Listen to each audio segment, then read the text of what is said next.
Let me ask you something that sounds stupid but isn't. When you fall asleep tonight, where the hell does time go? You close your eyes at 11, you open them at 7, 8 hours are gone, poof! No memory, no experience, no feeling of time passing. It's as if the universe took a big eraser and rubbed out a chunk of reality just for you. Now that's strange, because clocks don't stop, atoms don't stop, the earth doesn't stop spinning, yet you are nowhere to be found. So here's the puzzle. If time is always moving forward, and you are always inside time, how can time disappear for you? People usually say, oh, you were unconscious. That's not an explanation, that's a label. It's like saying, the radio stopped playing because it wasn't playing. I want to know what's actually happening. Did time stop for your brain? Did your brain stop for time? Or is your idea of time completely wrong? Here's the uncomfortable thought. Maybe time isn't what the clock measures. Maybe it's what your brain constructs. And when that construction shuts off, so does time. If that's true, then sleep isn't rest. Sleep is a temporary exit from time itself. And that should make you very uneasy. I want you to notice something before we go any further. You have never experienced being asleep. Think about that carefully. You remember lying down. You remember waking up. But the sleeping part itself, nothing, zero, a blank page. That's not just interesting, that's profoundly strange. Because sleep takes up almost 1/3 of your entire life. And yet, from your own point of view, it practically doesn't exist. Imagine if 1/3 of a movie simply vanished while you were watching it. You'd demand your money back. But with life, we shrug and say, that's normal. Well, I don't like answers that begin with, that's normal. Nature doesn't owe us comfort. It owes us consistency.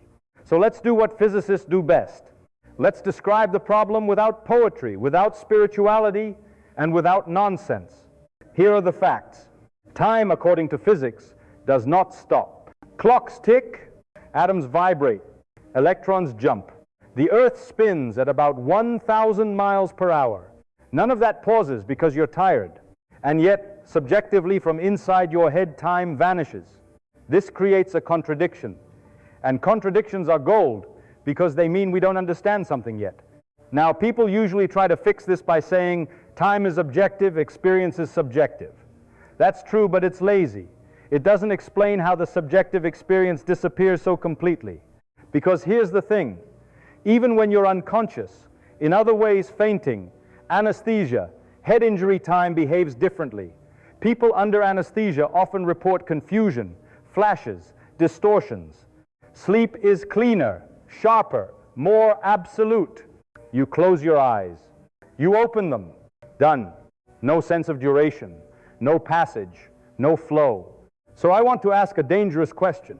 Is time something that happens to you or something you manufacture? Let's start small. You don't own a clock inside your brain. There's no ticking mechanism going tick-tock, keeping track of seconds. Instead, your brain does something much messier and much more interesting. It builds time out of change. Neurons fire. Memories update. Sensory input streams in. Predictions are made and corrected. Time for you is not a river you float in. It's a story your brain keeps telling itself. This happened, then this happened, then this happened. Now, here's the key point, and it's the first crack in the illusion. When that story stops, time stops.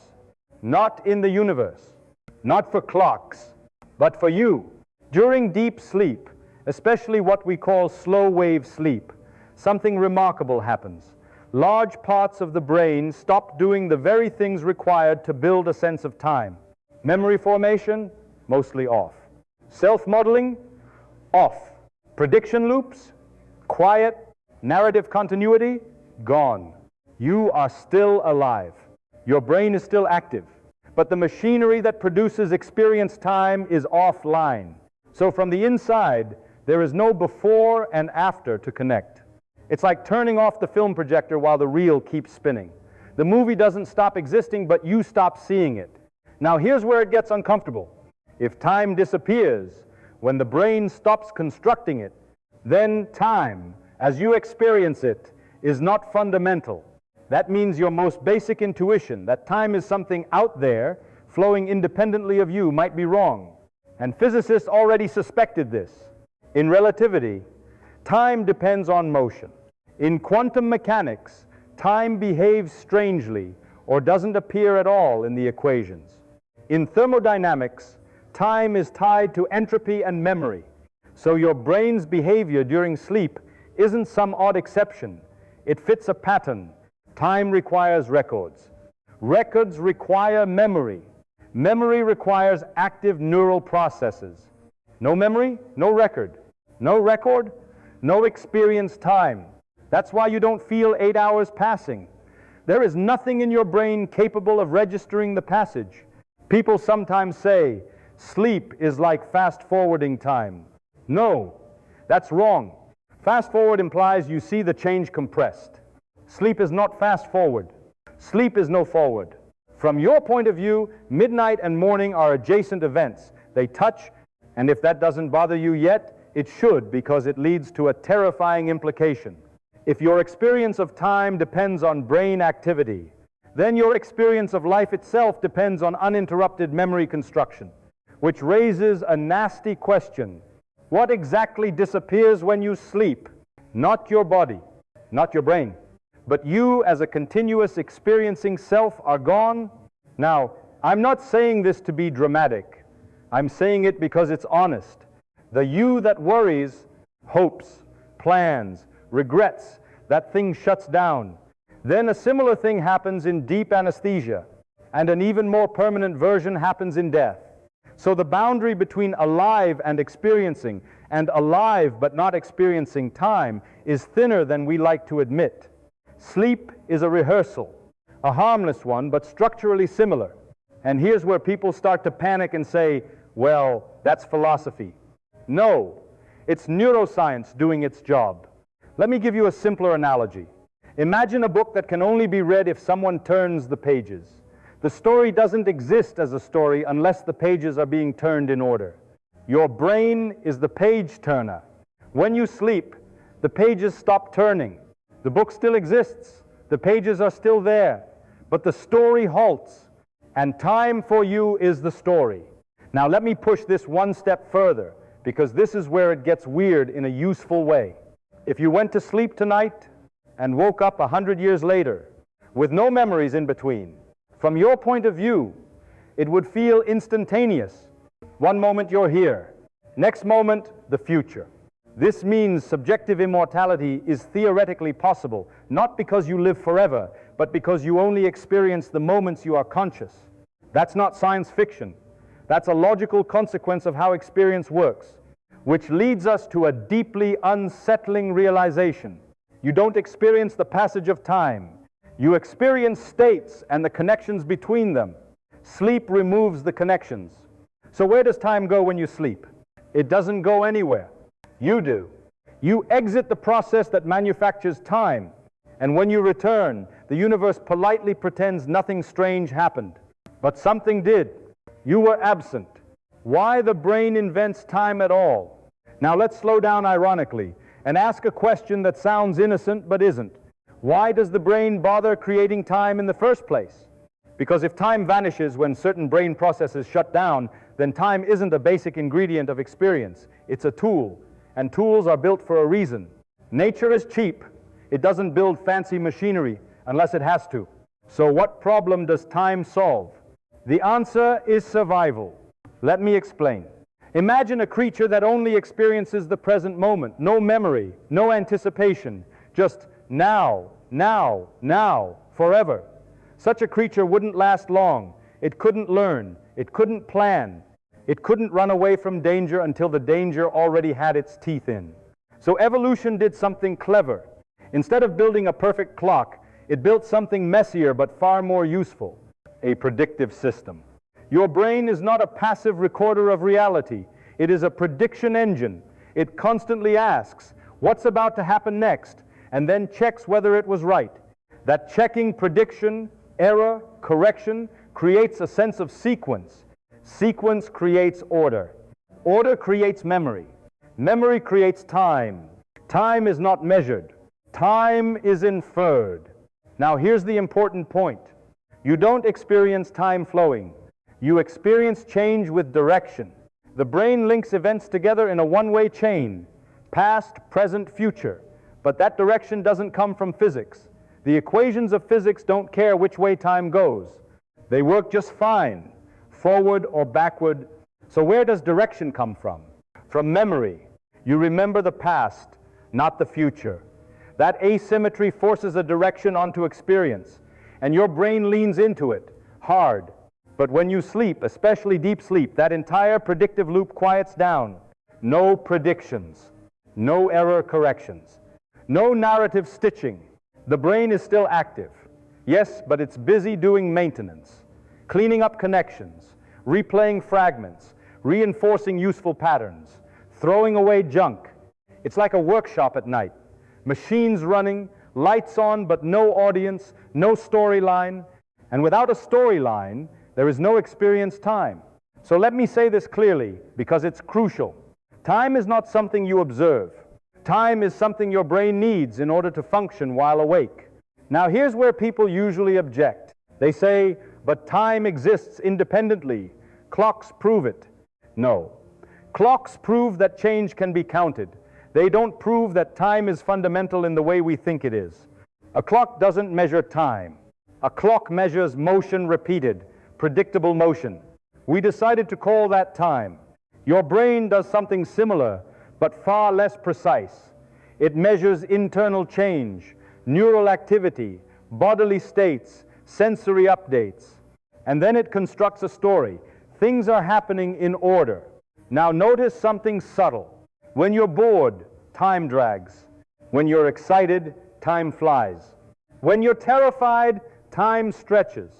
When you sleep, time vanishes.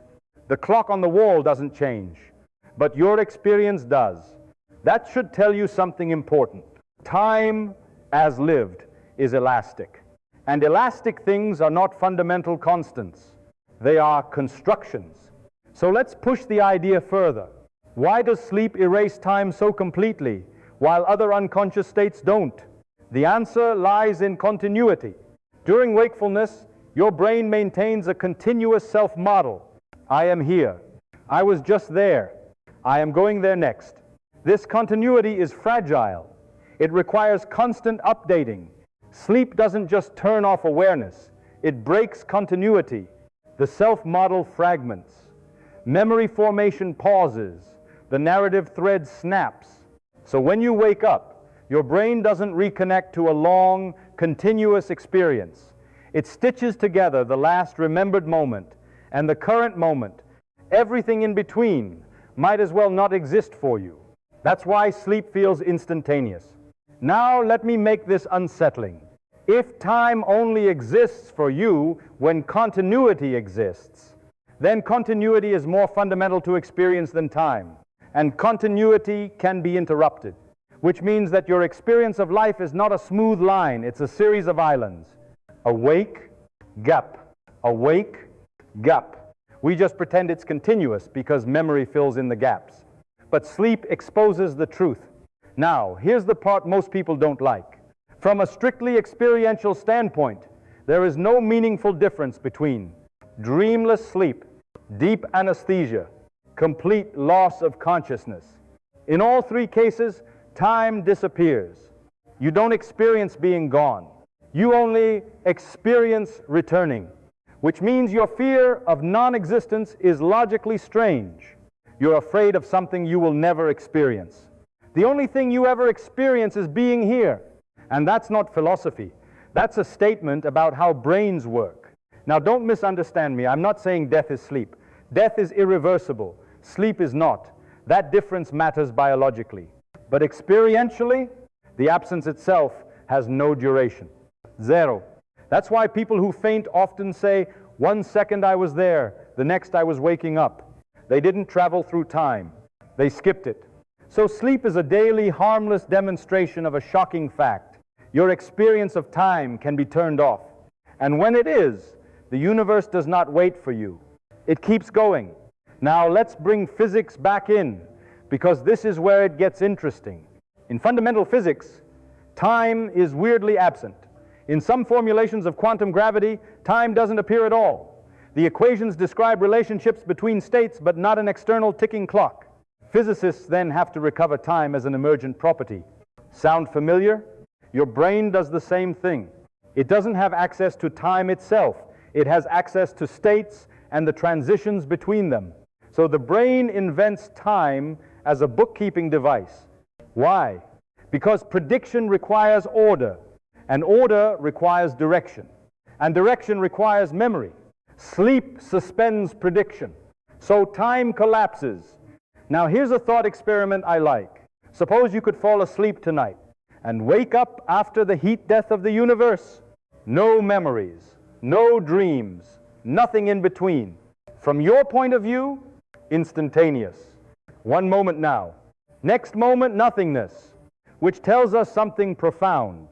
Your personal experience of time does not measure the age of the universe. It measures the density of conscious states. More conscious processing, more experienced time. Less processing, less time. No processing, no time. So when people say time is precious, they're accidentally right, but for the wrong reason. Time isn't precious because it's limited. Time is precious because it only exists when you are fully here. Now this leads to an uncomfortable practical conclusion. If you live on autopilot repeating days, dull routines, minimal awareness, time shrinks, years disappear. People wake up at 50 and say, "Where did my life go?" The answer is, large portions of it were lived in low resolution. Sleep just makes that visible. Now don't turn this into mysticism. I'm not telling you to live in the moment or chant on a mountain. I'm telling you something far more practical. The richness of time depends on the richness of attention. And sleep is the extreme case where attention drops to zero. So time drops to zero. We're going to talk about the present moment, that thing people call now. Everyone is absolutely convinced it exists. They'll say, the past is gone, the future isn't here yet, but now is real. That sounds reasonable. It's also wrong, or at least not as simple as you think. Let's begin with something you can't argue with. Your brain is slow, not metaphorically, physically. Light hits your eyes. Sound hits your ears. Signals travel through nerves. Neurons fire. Patterns are recognized. All of this takes time. By the time you become aware of something, it's already over. You are never experiencing the present. You are always experiencing the recent past. Now, before you panic, this delay is tiny milliseconds, but it matters because it means the now you feel is already a reconstruction. Your brain takes a small slice of the past, smooths it out, stitches it together, and presents it to you as now. The present moment is not a point, it's a buffer, a short window your brain uses to create the illusion of immediacy. And here's the key point. That window disappears in sleep, which tells us something shocking. If now were fundamental, if it were an objective slice of reality, you would still experience it during sleep. But you don't. So now is not a property of the universe. It's a feature of the brain. Let's make this concrete. Suppose I clap my hands. The sound reaches you. Your brain processes it. You experience it. But during that experience, your brain is already predicting what comes next. That prediction bleeds into perception. The result feels continuous. That continuity is what you call now. It's not a moment. It's a construction. Now here's where things get really strange. Your brain doesn't just experience now. It constantly updates it. The present moment slides forward not because time moves, but because your brain refreshes its model of reality. When you sleep, that refreshing stops. So there is no now to slide. That's why sleep feels like teleportation. One now, then another now, with nothing in between, which raises a brutal question. If the present moment is manufactured, then what exactly are you standing on? You feel like you're balanced on a thin line between past and future. But that line doesn't exist. You are standing on a process, a continuous act of reconstruction. The brain is constantly asking, what just happened? What is happening? What's about to happen? And then it compresses all three into a single feeling. That feeling is now. Now here's something that should unsettle you. During sleep, the brain stops asking those questions. No reconstruction, no compression, no now, which means the present moment is optional. It can be turned off. That alone should tell you it's not fundamental. Let me give you an analogy. Imagine you're watching a live sports broadcast. The camera feed is delayed by a second, but the system is good at hiding it. Graphics, commentary, replays all synchronized to feel immediate. You forget there's a delay. Your consciousness works the same way. It hides latency. Sleep removes the broadcast entirely. And without the broadcast, there is no live. Now think about dreams. In dreams, time behaves wildly. Minutes stretch into hours. Scenes jump. Causality breaks. Why? Because the brain is generating experience without external input. The now becomes unstable. This tells us something else important.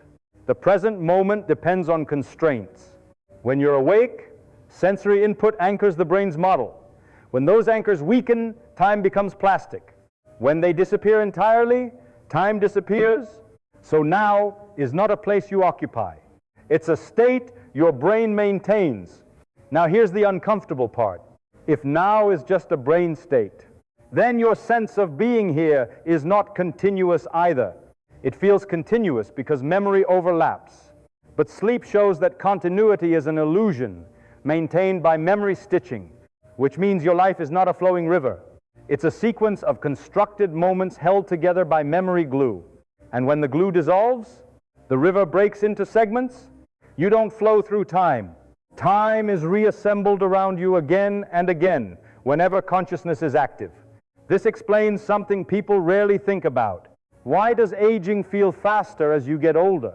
Because novelty decreases. Fewer new predictions. Fewer memory markers. Less reconstruction. The now window becomes thinner. Time doesn't speed up. Your resolution drops. Sleep is the extreme version. Zero resolution. No markers. No stitching. No present. Now, let's tie this back to physics, because I promised we wouldn't drift into poetry. In physics, especially in relativity, there is no universal now. Different observers have different slices of simultaneity. There is no cosmic present. So the universe agrees with your brain on one thing. Now is not absolute. Your brain simply pretends it is, because pretending is useful. It helps you act. It helps you decide. It helps you survive. But usefulness is not truth. Sleep strips away usefulness. And when it does, now collapses. Which brings us to a terrifyingly simple conclusion. You are not moving through time. You are repeatedly rebooting a sense of presence. Awake presence exists. Asleep presence gone. Awake again presence reconstructed. And the reconstruction feels seamless because memory cheats what it means to lose time and why most people already have. Now that we've taken time apart piece by piece, we're left with a question that sounds simple but isn't. If time is something your brain constructs, then what does it mean to waste it? People talk about wasting time as if time were a substance like sand leaking through your fingers. But we've already seen that time doesn't flow through you. You generate it. So you can't waste time in the usual sense. What you actually waste is awareness. And that's far more serious. Let me explain. When people say, where did the last 10 years go? They're not asking a physics question. They're asking a neurological one. Those years didn't go anywhere. The clocks did their job perfectly. What failed was memory density. Few markers, few distinctions, few moments that forced the brain to build a rich now. So from the inside, large chunks collapse. Just like sleep. That's the uncomfortable truth. A life can contain long periods that are experientially almost empty.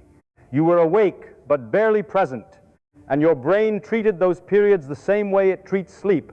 Low resolution, low record, quickly compressed. That's why routine days vanish. That's why novelty expands time. That's why childhood feels long. Children experience everything as new. Their brains are constantly building and correcting models. High prediction error, high attention, high memory formation. Result?